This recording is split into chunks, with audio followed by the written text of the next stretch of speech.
Hello guys, welcome back to the vlog. So ಇವತ್ತಿನ ವ್ಲಾಗ್ಗೆ ನಿಮ್ಮೆಲ್ಲರಿಗೂ ವೆಲ್ಕಮ್. ಇದು ಸಂಡೇ ಮಾರ್ನಿಂಗ್. ಸೊ ಬೆಳಗ್ಗೆ ಎದ್ದು ನಾವು ತಿಂಡಿ ಕಾಫಿ ಎಲ್ಲ ಮುಗಿಸ್ಕೊಂಡು ಫ್ರೆಶ್ ಅಪ್ ಆಗಿದ್ದೀವಿ. ಇನ್ನೇನೋ ಹೊರಗಡೆ ಹೋಗ್ಬೇಕು, ನಾನು ರೆಡಿ ಆಗಿಲ್ಲ. ಅಂಡ್ ಹೊರಗಡೆ ಹೋಗ್ಬಿಟ್ಟು ಸ್ವಲ್ಪ ಥಿಂಗ್ಸ್ ನ ಪರ್ಚೇಸ್ ಮಾಡ್ಕೊಂಡು ಬರ್ಬೇಕು. ಆಮೇಲೆ ವೀಕ್ಲಿಗೆ ಗ್ರೋಸರೀಸ್ ಎಲ್ಲ ಪರ್ಚೇಸ್ ಮಾಡಿ ಬರ್ಬೇಕು. ಸೊ ಬನ್ನಿ ಇವತ್ತಿನ ದಿನ ಹೆಂಗಿರುತ್ತೆ ಅಂತ ಹೇಳಿ ನೋಡೋಣ. ಅಂಡ್ ಎಲ್ಲೂ ಮಿಸ್ ಮಾಡದೆ ಎಂಡ್ವರೆಗೂ ವಿಡಿಯೋನ ನೋಡಿ. ಇಷ್ಟ ಆದ್ರೆ ಲೈಕ್ ಮಾಡಿ, ಮತ್ತೆ ಕಾಮೆಂಟ್ ಕೂಡ ಮಾಡಿ. ನಿಮ್ಮೆಲ್ಲರ ಕಾಮೆಂಟ್ ಅನ್ನು ನಾನು ರೀಡ್ ಮಾಡ್ತೀನಿ.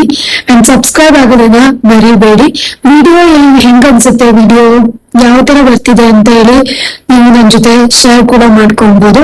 ಸೊ ಬನ್ನಿ, ತಡ ಮಾಡ್ದೆ ಇವತ್ತಿನ ದಿನ ಹೆಂಗಿರುತ್ತೆ, ಇವತ್ತು ಯಾವ ತರ ನಾನು ಡೇನ ಸ್ಪೆಂಡ್ ಮಾಡ್ತೀನಿ ಅಂತ ಹೇಳಿ ನೋಡೋಣ. ಬನ್ನಿ ಗೈಸ್. ಮನೆ ಬಿಡುವಾಗ್ಲೇ 12:30 ಆಗಿತ್ತು. 1 o'clock ಹೊಟ್ಟೆ ಹಸ್ವಾಗ್ಬಿಡುತ್ತೆ ಎಲ್ಲರಿಗೂ ಅಂತ ಹೇಳಿ ಸೊ 1:30 ಹಂಗೆ ಒಂದು ಇಂಡಿಯನ್ ರೆಸ್ಟೋರೆಂಟಿಗೆ ಬಂದ್ಬಿಟ್ಟು ರೋಟಿ ಚಿಕನ್ ಕರಿ ಎಲ್ಲ ತಗೊಂಡ್ಬಿಟ್ಟು ತಿಂತಾ ಇದೀವಿ. ಇದನ್ನ ಮುಗಿಸ್ಕೊಂಡು ಸ್ವಲ್ಪ ಕೆಲಸ ಇದೆ, ಹೋಗ್ಬೇಕು. ಸೊ ನಾನಿಲ್ಲಿ ಹೋಮ್ ಡೆಕರ್ ಮತ್ತೆ ಮನೆಗೆ ಸ್ಕ್ರೀನ್ ಎಲ್ಲ ಸಿಗುತ್ತೆ, ಪಿಲ್ಲೋ ಕವರ್ಸು, ಪಿಲ್ಲೋಸು, ಮ್ಯಾಟ್ ಎಲ್ಲ ಸಿಗುತ್ತಲ್ಲ, ಆ ಥರ ಒಂದು ಶೋರೂಮ್ಗೆ ಬಂದಿದ್ದೀನಿ. ತುಂಬ ದಿನಗಳಿಂದ ನಾನು ರೂಮ್ ಲೈಟ್ ಜಾಸ್ತಿ ಬರ್ತಾ ಇತ್ತು. ಲಿವಿಂಗ್ ರೂಮಲ್ಲ, ನಾವು ಮಲ್ಕೋತೀವಲ್ಲ ಆ ರೂಮಲ್ಲಿ ತುಂಬ ಬೆಳಕು ಬರ್ತಾ ಇತ್ತು ಬಾಲ್ಕನಿ ವಿಂಡೋಯಿಂದ. ನಾನು ಆ ಬೆಳಕನ್ನು ಕ್ಲೋಸ್ ಮಾಡೋದಕ್ಕೆ ಕಂಪ್ಲೀಟಾಗಿ ಲೈಟ್ ಬ್ಲಾಕ್ ಮಾಡುವಂಥ ಸ್ಕ್ರೀನ್ನ ಹುಡುಕ್ತಾ ಇದ್ದೆ. ಸೊ ಈ ಥರ ನೋಡಿ ನಾನು ನೋಡ್ತಿದ್ದೀನಲ್ಲ, ಈ ಮೆಟೀರಿಯಲ್, ಈ ಕ್ಲಾತ್ ಎಲ್ಲ ಕಂಪ್ಲೀಟಾಗಿ ಲೈಟ್ನ ಬ್ಲಾಕ್ ಮಾಡುತ್ತಂತೆ. ಸೊ ನಾನು ತುಂಬ ಆನ್ಲೈನಲ್ಲೆಲ್ಲ ಸರ್ಚ್ ಮಾಡಿದೆ, ಬಟ್ ನಂಗೆ ಗೊತ್ತಿಲ್ಲ ಯಾವ ಥರ ನನಗೆ ಡೆಲಿವರಿ ಬರುತ್ತೆ ಅಂತ ಹೇಳಿ. ಸೊ ಹಂಗಾಗಿ ಇದಕ್ಕೆ ಕ್ಲಾತ್ ಸಿಗತ್ತಲ್ವ, ಆ ಶೋರೂಮ್ಗೆ ಹೋಗ್ಬಿಟ್ಟು ನೋಡೋಣ ಅಂತ ಹೇಳಿ ಬಂದಿದ್ದೀನಿ. ತುಂಬ ವೆರೈಟೀಸು, ಡಿಸೈನು ಮತ್ತು ಡಿಫ್ರೆಂಟ್ ಶೇಡ್ಸ್ ಎಲ್ಲ ಇವ್ರ ಹತ್ರ ಇತ್ತು.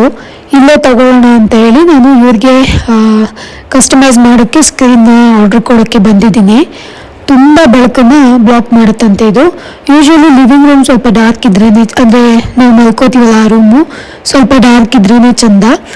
ಲೈಟ್ ಕಮ್ಮೇಲೆ ಮುಖದ ಮೇಲೆ ಬೀಳ್ತಿದ್ರೆ ನಿದ್ದೆನೇ ಬರಲ್ಲ. ನೈಟ್ ಟೈಮ್ ಪರವಾಗಿಲ್ಲ, ಆಫ್ಟರ್ನೂನ್ ಟೈಮ್ ಅಂತೂ ತುಂಬ ಕಷ್ಟ ಆಗ್ತಿತ್ತು ನನಗೆ. ಎಲ್ಲರೂ ಸುಸ್ತಾಗಿ ಸ್ವಲ್ಪ ಟೈಮ್ ನ್ಯಾಪ್ ಮಾಡೋಣ ಅಥವಾ ನ್ಯಾಪ್ ತಗೊಳ್ಳೋಣ ಅಂದರೆ ಆಗ್ತಾನೆ ಇರಲಿಲ್ಲ. ಸೊ ಹಂಗಾಗಿ ಈ ಥರ ಸ್ಕ್ರೀನಿಗೆ ನಾನು ಆರ್ಡ್ರ್ ಕೊಟ್ಟು ಬಂದಿದ್ದೀನಿ. ಅದು ಬಂದಮೇಲೆ ನಿಮಗೆ ತೋರಿಸ್ತೀನಿ.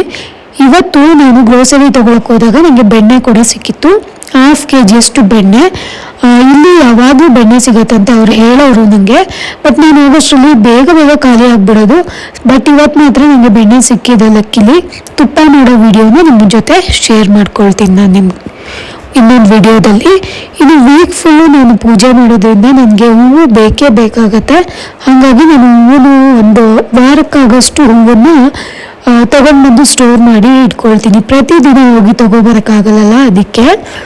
ಇನ್ನು ತರಕಾರಿ ಅಂತ ಹೇಳಿ ಬದನೆಕಾಯಿ, ತೊಂಡೆಕಾಯಿ ತೊಗೊಂಡ್ಬಂದು ಇಟ್ಟಿದ್ದೀನಿ. ಇವತ್ತು ಫ್ರೆಶ್ ಜೋಳ ಕೂಡ ಸಿಕ್ಕಿತ್ತು, ಈ ಜೋಳನೂ ಕೂಡ ತೊಗೊಂಡ್ಬಂದಿದ್ದೀನಿ. ಪಾಪಕ್ಕೆ ಜೋಳ ಅಂದರೆ ತುಂಬ ಇಷ್ಟ. ನೋಡೋಣ, ಅವಳು ಕೇಳಿದ್ರೆ ನಾನು ಕಟ್ ಮಾಡಿಬಿಟ್ಟು ಸುಟ್ಬಿಟ್ಟು ಇಲ್ಲ ಬೇಯಿಸ್ಬಿಟ್ಟು ಕೊಡ್ತೀನಿ ಚಿಕ್ಕ ಸೈಜಲ್ಲಿ. ಚೆನ್ನಾಗಿ ತಿನ್ಕೋತಾಳೆ ಅವಳು, ಅದಕ್ಕೇನೆ. ಇನ್ನು ಸ್ಪ್ರಿಂಗ್ ಆನಿಯನು ಸಿಕ್ಕಿತ್ತು, ಅದ್ರ ಜೊತೆ ಸ್ವಲ್ಪ ನುಗ್ಗೆಕಾಯಿ ಎಲ್ಲ ಸಿಕ್ಕಿತ್ತು, ಅದನ್ನು ಕೂಡ ತೊಗೊಂಡ್ಬಂದಿದ್ದೆ. ಇವತ್ತು ಏನೇನು ತರಕಾರಿ ತೊಗೊಂಡ್ಬಂದಿದ್ದೀನಿ ಎಲ್ಲ ಫ್ರೆಶ್ ಆಗಿ ಬಂದಿತ್ತು. ನನಗೂ ಗೊತ್ತಿಲ್ಲ, ಯೂಶ್ವಲಿ ನಾನು ಹೋಗೋಷ್ಟರಲ್ಲಿ ನುಗ್ಗೆಕಾಯಿ ಎಲ್ಲ ಬಲ್ತೋಗಿರೋದು ಸಿಗತ್ತೆ, ಬಟ್ ಇವತ್ತು ಚೆನ್ನಾಗಿರೋದು ಸಿಕ್ಕಿತ್ತು. ಇನ್ನು ಸೊಪ್ಪುಗಳು ಅಂತೇಳಿ ಪುದೀನ ಸೊಪ್ಪು, ಸಾಂಬಾರು ಸೊಪ್ಪು, ಮತ್ತು ಇದೆ ದಂಟಿನ ಸೊಪ್ಪು, ಅದಾದಮೇಲೆ ಕೊತ್ತಂಬರಿ ಸೊಪ್ಪು, ಇದೆಲ್ಲ ತೊಗೊಂಡ್ಬಂದಿದ್ದೀನಿ. ಯೂಶ್ವಲಿ ಸೊಪ್ಪು ತೊಗೊಂಬಂದರೆ ಕ್ಲೀನ್ ಮಾಡಿ ಕಟ್ ಮಾಡಿ ಸಾಂಬಾರು ಮಾಡೋದು ಕಷ್ಟ ಆಗುತ್ತೆ, ಬಟ್ ನಂಗೆ ಸೊಪ್ಪಂದು ತುಂಬ ಇಷ್ಟ. ನಾನು ಕ್ಲೀನ್ ಮಾಡಿದ್ರು ಪರವಾಗಿಲ್ಲ ಅಂತ ತೊಗೊಂಡ್ಬಂದ್ಬಿಡ್ತೀನಿ. ಇನ್ನು ಎಣ್ಣೆಗಳು ಅಂತೇಳಿ ಕೊಬ್ಬರಿ ಎಣ್ಣೆ, ಹರಳೆಣ್ಣೆ, ಸಾಸಿವೆ ಎಣ್ಣೆ ಮತ್ತು ಬಾದಾಮಿ ಎಣ್ಣೆ, ಇದೆಲ್ಲ ತೊಗೊಂಬಂದು 1 ತಿಂಗಳಿಗೆ ಈ ಥರ ಇಟ್ಕೊಬಿಡ್ತೀನಿ ಸ್ಟಾಕಲ್ಲಿ. ಮಸಾಜ್ ಮಾಡೋದಕ್ಕೆ, ತಲೆಗೆ ಹಾಕೊಳ್ಳೋದಕ್ಕೆ ಎಲ್ಲದಕ್ಕೂ ಬರುತ್ತೆ ಅಂತ ಹೇಳ್ಬಿಟ್ಟು. ಇನ್ನು ಹಳದಿ ಪೌಡ್ರು ಮತ್ತು ಪುಳಿಯೋಗರೆದು ಗೊಜ್ಜು, ಇದು ಎಲ್ಲ ಇಲ್ಲಿ ಸಿಗುತ್ತೆ. ಸೊ ಅದನ್ನು ಕೂಡ ತೊಗೊಂಬಂದು ಇಟ್ಕೊಂಡಿದ್ದೀನಿ. ಹುಳಿಕಾಳು, ಅದಾದಮೇಲೆ ಸ್ವಲ್ಪ ರಸಂ ಪುಡಿ, ಆಮೇಲೆ ಜೀರಿಗೆ, ಇದೆಲ್ಲ ಕೂಡ ಸಿಕ್ಕಿತ್ತು, ಅದನ್ನು ಕೂಡ ತೊಗೊಂಬಂದು ಇಟ್ಕೊಂಡಿದ್ದೀನಿ. ಇದು ಆನ್ಲೈನಲ್ಲಿ ಕೂಡ ಸಿಗುತ್ತೆ ನಮಗೆ ಇಲ್ಲಿ. ಅದಾದಮೇಲೆ ಕರಿಬೇವಿನ ಸೊಪ್ಪು ಕೂಡ ಸಿಕ್ಕಿತ್ತು, ನುಗ್ಗೆ ಸೊಪ್ಪು ಕೂಡ ಸಿಕ್ಕಿತ್ತು. ನಾನು ಸೊಪ್ಪಂದರೆ ನಂಗೆ ಅದೇನೋ ಗೊತ್ತಿಲ್ಲ, ಯೂಶ್ವಲಿ ಮಲೆನಾಡು ಸೈಡವರೆಲ್ಲ ಸೊಪ್ಪು ಜಾಸ್ತಿ ತಿಂತಾರಲ್ಲ, ಹಂಗಾಗಿ ನನಗೆ ಸೊಪ್ಪಂದ್ರೆ ತುಂಬ ಇಷ್ಟ ಆಗುತ್ತೆ. ಅದಕ್ಕೆ ತೊಗೊಂಬಂದು ಸ್ಟಾಕಲ್ಲಿ ಇಟ್ಕೊಂಡ್ಬಿಡ್ತೀನಿ, ಕ್ಲೀನ್ ಮಾಡಿದ್ರು ಪರವಾಗಿಲ್ಲ ಅಂತ ಹೇಳಿ. ಇನ್ನು ಬೇಸಿಗೆ ಸ್ಟಾರ್ಟ್ ಆಗ್ತಿದೆಯಲ್ಲ, ವಾಟರ್ ಮೆಲನ್ ಸೀಸನ್ ಕೂಡ ನಡೀತಾ ಇತ್ತು. ಹಾಗಾಗಿ ಒಂದು ವಾಟರ್ ಮೆಲನ್ ಪಾಪು ಬೇಕು ಅಂತ ತೊಗೊಂಡ್ಬಂದಿದ್ದಾಳೆ. ನೈಟು ಆಲೂಗಡ್ಡೆ ಬೇಯಿಸ್ಬಿಟ್ಟು ಪಲ್ಯ ಮಾಡೋಣ ಅಂತ ಹೇಳ್ಬಿಟ್ಟು ಪ್ಲ್ಯಾನ್ ಮಾಡಿಕೊಂಡು 2 ಆಲೂಗಡ್ಡೆನ ಕುಕ್ಕರ್ಗೆ ಹಾಕ್ಕೊಂಡು ಬೇಯಿಸ್ಕೊಳ್ತಾ ಇದ್ದೀನಿ. ಇನ್ನು ಆಲೂಗಡ್ಡೆ ಬೇಯೋಷ್ಟರಲ್ಲಿ ನಾನು ಟೊಮೊಟೊನು, ಈರುಳ್ಳಿ, ಹಸಿಮೆಣಸಿನ್ಕಾಯಿ, ಬೆಳ್ಳುಳ್ಳಿ, ಕರಿಬೇವಿನ ಸೊಪ್ಪು ಎಲ್ಲದನ್ನು ಕಟ್ ಮಾಡಿ ಇಟ್ಕೊಂಡ್ಬಿಡೋಣ ಅಂತ ಹೇಳಿ ಬೇಗ ಕಟ್ ಮಾಡಿ ಇಟ್ಕೊಳ್ತಾ ಇದ್ದೀನಿ. ಈ ಆಲೂಗಡ್ಡೆ ಪಲ್ಯ ಬೇಗನೆ ಆಗಿಬಿಡುತ್ತೆ. ರೊಟ್ಟಿ ಜೊತೆ, ದೋಸೆ ಜೊತೆ, ಚಪಾತಿ ಜೊತೆ ಎಲ್ಲದ್ರ ಜೊತೆನೂ ಹೊಂದ್ಕೊಳ್ಳುತ್ತೆ. ಈಸಿ ಕೂಡ. ಮತ್ತು ಹೊರಗಡೆ ಹೋಗಿ ಸುಸ್ತಾಗಿ ಬಂದರೆ ನಮಗೆ ಏನು ಮಾಡಬೇಕು ಅಂತಲೇ ಗೊತ್ತಾಗ್ತಿರಲ್ಲ. ಹಾಗಾಗಿ ನಾನು ಆಲೂಗಡ್ಡೆ ಪಲ್ಯ ಮಾಡೋಣ ಅಂತ ಹೇಳಿ ಬೇಗ ಮಾಡ್ಕೊಳ್ತಾ ಇದ್ದೀನಿ.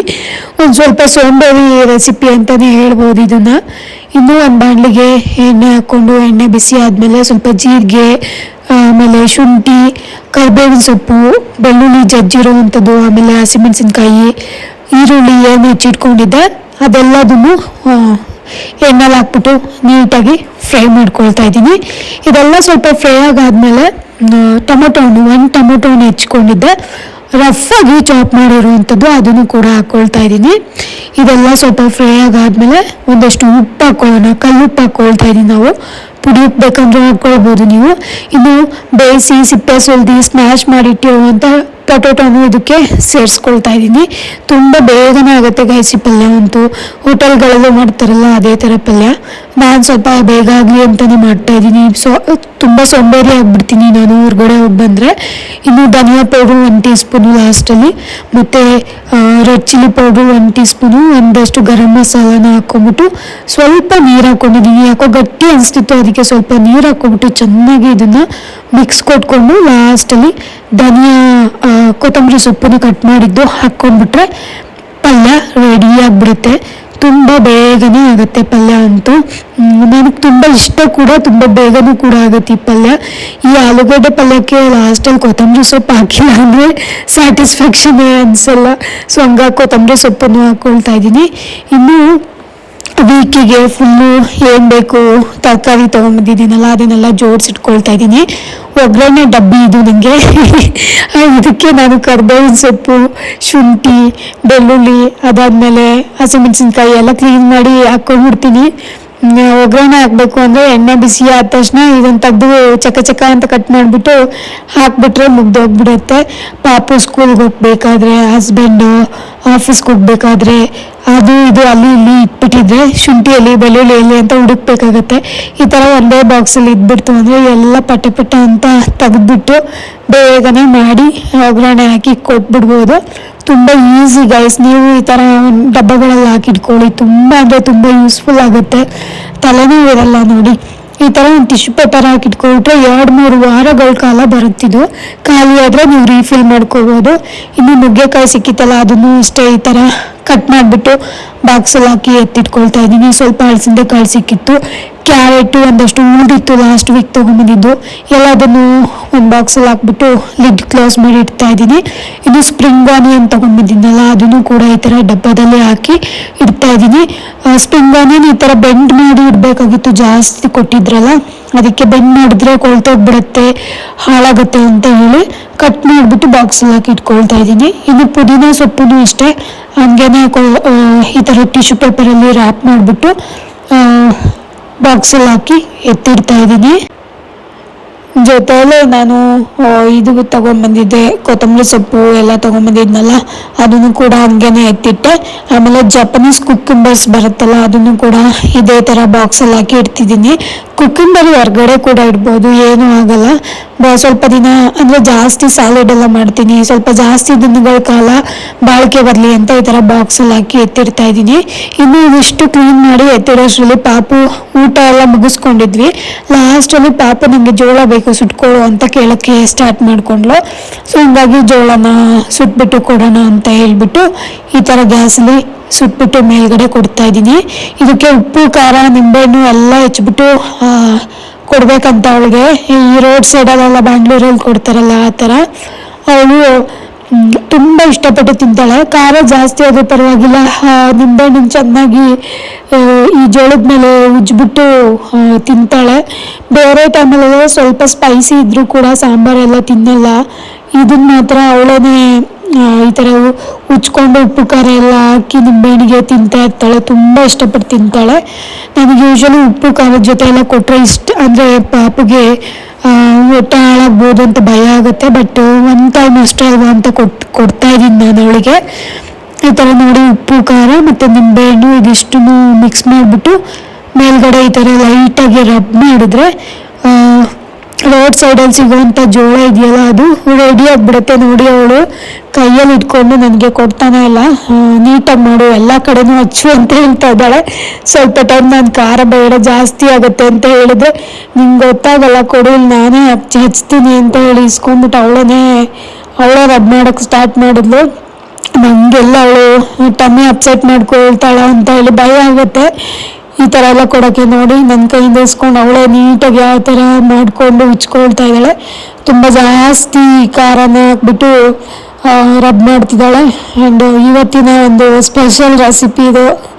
ಲಾಸ್ಟಲ್ಲಿ ಜೋಳ ಕೂಡ ಮಾಡಿದ್ದು ಆಯಿತು. ಸೊ ಗೈಸ್, ಇವತ್ತಿಗೆ ಇಲ್ಲಿನ ವ್ಲಾಗ್ ಕೂಡ ನಾನು ಮುಗಿಸ್ತಾ ಇದ್ದೀನಿ. ತುಂಬ ಅಂದರೆ ತುಂಬ ಟಯರ್ಡ್ ಆಗಿತ್ತು ಆ್ಯಂಡ್ ರೆಸ್ಟ್ ಕೂಡ ಮಾಡಬೇಕು. ನನಗೂ ಕೋಲ್ಡ್ ಆಗಿದೆ, ವಾಯ್ಸು ಸರಿ ಇಲ್ಲ. ವಾಯ್ಸ್ ಓವರ್ ಮಾಡೋದಕ್ಕೆ ಸರಿಯಾಗಿ ಕೇಳಿಸಿಲ್ಲ ಅಂದರೆ ದಯವಿಟ್ಟು ಕ್ಷಮೆ ಇರಲಿ. ಮತ್ತೆ ಮುಂದಿನ ವ್ಲಾಗಲ್ಲಿ ಸಿಗೋಣ. Until that keep watching Nishu's corner. Video ಇಷ್ಟ ಆದರೆ ಲೈಕ್ ಮಾಡಿ. ನಿಮ್ಗೆ ಏನು ಅನ್ನಿಸ್ತು ವಿಡಿಯೋ ಬಗ್ಗೆ ಕಾಮೆಂಟ್ ಕೂಡ ಮಾಡಿ. ನಿಮ್ಮೆಲ್ಲರ ಕಾಮೆಂಟನ್ನು ನಾನು ರೀಡ್ ಮಾಡ್ತೀನಿ. ವಿಡಿಯೋ ನೋಡಿದ್ದಕ್ಕಾಗಿ ಧನ್ಯವಾದಗಳು. Thank you.